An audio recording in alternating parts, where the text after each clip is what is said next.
Encik Prabowo Subianto dijangka mengumumkan barisan menteri kabinetnya sejurus setelah beliau mengangkat sumpah jawatan sebagai Presiden Indonesia yang ke-8 Ahad ini, 20 Oktober.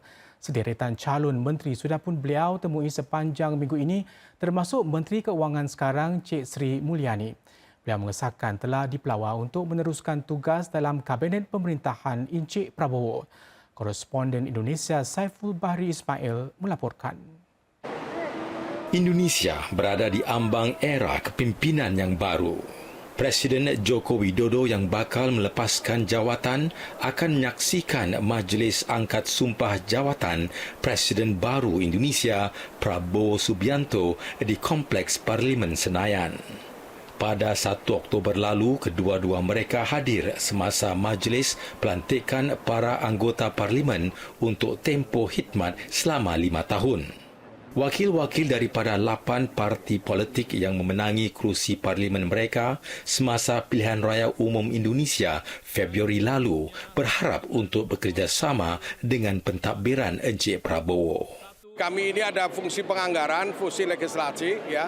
Ini godaan-godaan jangka cukup besar, ya, di DPR RI ini. Kami berharap dengan anggota dewan yang 50% adalah anggota yang baru, jangan mudah tergoda, jangan mudah iming-iming, ya. Itu jangan sampai dilakukan seperti itu.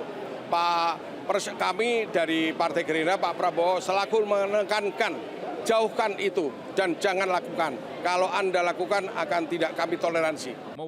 Berusia 73 tahun, Encik Prabowo yang merupakan pengurusi Gerindra dijangka mewarisi sokongan yang sangat diperlukan daripada Badan Perundangan.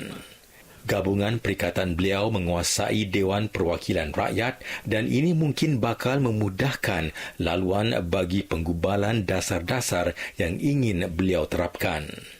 Harapan kami ke depan, kalau selama 2 periode Bapak Presiden Jokowi orientasinya kepada pembangunan yang legasinya tidak bisa dan harus kita akui, maka Presiden yang akan datang harus lebih bekerja keras lagi. Tidak hanya pembangunan fisik, tapi yang lebih penting adalah produktivitas SDM kita yang harus kita kejar 5 tahun ke depan. September lalu, Dewan Perwakilan Rakyat meluluskan pindaan undang-undang bagi menghapuskan had ke atas jumlah kementerian di Kabinet. Sebelum ini terdapat had Undang-Undang 34 kementerian di bawah pentadbiran Joko Widodo. Semakan yang dibuat baru-baru ini di Dewan Rakyat menghapuskan had undang-undang tersebut membenarkan pemerintahan Prabowo Subianto yang akan datang untuk membentuk kabinet yang lebih besar.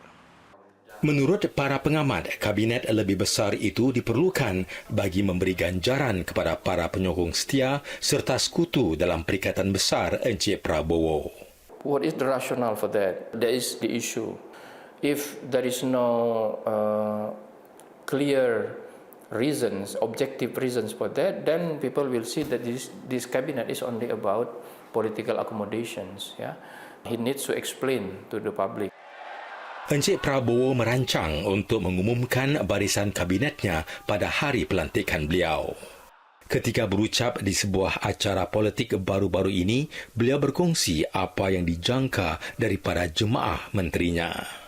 Saya sudah sampaikan kepada semua partai yang mau bergabung dalam koalisi saya terang-terangan saya katakan.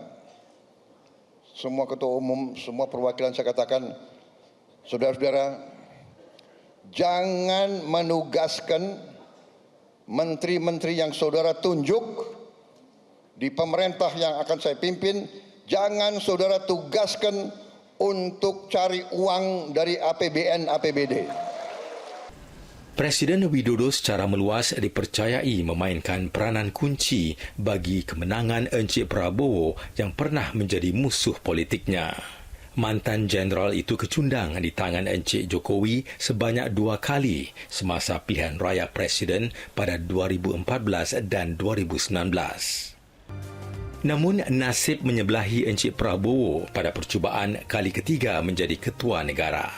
Beliau yang kali ini berganding dengan Gibran Rakabuming Raka, anak sulung Presiden Jokowi, meraih kemenangan dalam pusingan pertama pilihan raya pada Februari lalu. Presiden Joko Widodo dipercayai turut memudahkan laluan bagi penggantinya itu menerusi siri rombakan kabinet. Sedang Encik Jokowi mengucapkan selamat tinggal selepas berkhidmat selama 10 tahun. Kini tiba giliran Encik Prabowo, Presiden ke-8 Indonesia, untuk memimpin negara itu ke tahap lebih tinggi sepanjang 5 tahun akan datang. Saiful Bahari Ismail untuk Berita Mediacorp, Jakarta.